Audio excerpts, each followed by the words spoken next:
Mohon subscribe channel ini dulu, supaya gak ketinggalan berita terbaru Timnas Indonesia. Alhamdulillah, terima kasih saudaraku. Media Malaysia doakan Timnas Indonesia juara Piala AFF U23 nanti malam. Media Malaysia @ekor harimau Malaya mendoakan Timnas Indonesia U23 juara Piala AFF U23 2023. Hanya saja ada makna terselubung di balik doa tersebut. Semoga Indonesia menang saat bertemu Vietnam. Jika itu terjadi, juara sebenarnya adalah Malaysia, sebab Malaysia sudah menang saat bertemu Indonesia. Sekian dan terima kasih, tulis @ekor harimau Malaya dalam unggahan terbaru mereka. Ya, meskipun pernyataannya agak konyol dan bodoh, setidaknya mereka membantu mendoakan Timnas Indonesia juara di turnamen kali ini. Pernyataan cerdas Shin Tae-yong jelang hadapi Vietnam di final. Akhirnya kita berhasil ke final, tapi seperti yang sudah saya sebutkan mengenai kesulitan kami, karena ada banyak pemain yang cedera, ada juga sudah pulang ke Indonesia. Jadi kami punya pilihan pemain yang terbatas, terang Shin pada sesi konferensi pers. Tapi tetap para pemain yang bisa tampil, mereka sangat antusias untuk menjuarai turnamen ini, ujarnya menambahkan. Sejujurnya hanya ada beberapa pemain yang berpengalaman di SEA Games. Selain itu banyak pemain yang tidak bermain reguler di liga. Jadi kami mengembangkan performa dari pertandingan ke pertandingan. Jadi itu masalah tim kami. Jelas mantan gelandang Korea Selatan itu. Sementara mengenai performa di dalam lapangan, Shin juga menyoroti soal kebobolan dari situasi bola mati yang terjadi pada laga semifinal melawan Thailand. Tentunya itu salah satu kesalahan. Selama pertandingan, kami tidak bisa bermain secara sempurna, tapi kami akan terus berusaha memperbaiki penampilan. Jika kami bisa main sempurna di setiap pertandingan, mungkin kami akan jadi tim nomor 1 di dunia. Tapi tetap kami akan berusaha meminimalisir kesalahan seperti itu, tukas Shin. Pernyataan sangat konyol pelatih Vietnam jelang hadapi Timnas Indonesia di final Piala AFF U23 2023.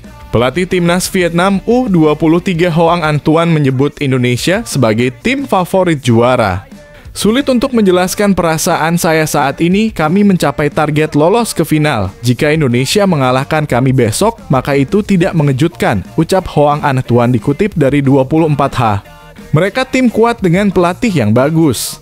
Pelatih mereka asal Korea sangat bagus. Kami sangat menghormati Indonesia, tapi kami tidak takut dengan mereka. Dalam sepak bola 1+1 bukan 2, kami akan berusaha yang terbaik, ujar Hoang Anh Tuan. Indonesia punya pelatih bagus yang bisa mengubah taktik tergantung lawan yang mereka hadapi. Mereka punya pemain berpengalaman, jadi mereka bisa mengubah taktik, ucap pelatih 55 tahun itu. Pujian itu racun ya, guys, bahaya. Ketua Umum PSSI Erick Thohir memuji penampilan Timnas Indonesia U23 yang berhasil lolos ke final Piala AFF U23. Garuda Muda yang tampil heroik sukses mengalahkan tuan rumah Thailand 3-1 di semifinal Piala AFF U23 di Stadion Rayong Provincial, Rayong. Alhamdulillah, pemain tampil baik, rakyat berdoa, dan Allah pun beri jalan, ujar Erick. Mantan Presiden Inter Milan ini mengucapkan terima kasih kepada para pemain dan seluruh ofisial yang telah mempersiapkan laga dengan sangat baik. Hari ini kembali para pemain tampil habis-habisan dengan kualitas teknis dan mental yang baik. Terbukti, Thailand yang selama ini sulit kita taklukkan 2 kali beruntun kita kalahkan, papar Erick. Namun, Erick tak mau jemawa. Sebab masih ada satu laga final melawan Vietnam yang pastinya tak mudah. Masih ada 90 menit plus perpanjangan. Jika imbang, kita akan terus berjuang hingga akhir, kata Erick. Kemenangan Indonesia atas Thailand sangat spesial. Mengingat Timnas Indonesia mengawali kejuaraan AFF U23 dengan sejumlah kendala.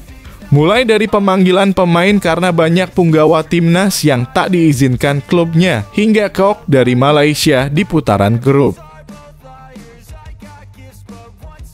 Alhamdulillah progres Timnas Indonesia U17 semakin membaik jelang Piala Dunia U17 2023. Pelatih tim U17 Indonesia, Bima Sakti, mengakui progres timnya semakin baik. Tim yang sudah terbentuk dari tanggal 9 Juli 2023 hingga hari ini juga sudah melakukan pemusatan latihan di Jakarta, Bali, dan Solo. Progres tim sejauh ini semakin baik. Kami sudah melakukan banyak latihan seperti bagaimana bertahan, menyerang, dan lainnya. Kami hanya punya waktu sedikit lagi untuk bisa lebih baik dan memperbaiki kekurangan tim, ungkap Bima Sakti. Bima mengungkapkan timnya sudah kedatangan 5 orang pemain hasil seleksi 12 kota dan nasional. 5 pemain itu terdiri dari kiper, belakang, gelandang, winger, dan striker. Mereka sudah langsung bergabung dengan kita dan sudah memperdalam latihan bersama dengan pemain yang sudah ada sejak bulan Juli. Kelimanya sejauh ini kondisi mereka sangat baik dan mereka juga sudah bisa sangat cepat beradaptasi, tuturnya. Terakhir, Bima menegaskan bahwa dirinya dan tim pelatih tetap melakukan promosi dan degradasi dalam pemusatan latihan dan seleksi pemain tim U17. Ya, tentu kami akan tetap menerapkan promosi dan degradasi pemain, karena waktu tinggal sedikit dan juga saat nanti TC di luar negeri Jerman juga yang ikut tidak bisa banyak, ungkapnya. Publik Vietnam Auto menangis. Park Hang-seo terbelenggu masalah di Vietnam, namanya dicatut untuk penipuan. Nama Park Hang-seo dimanfaatkan untuk tujuan penipuan di Vietnam. Kabar ini datang langsung dari salah satu media Vietnam, Th Hau 247. Sebagai informasi, Park Hang-seo saat ini memiliki akademi sepak bola di Vietnam.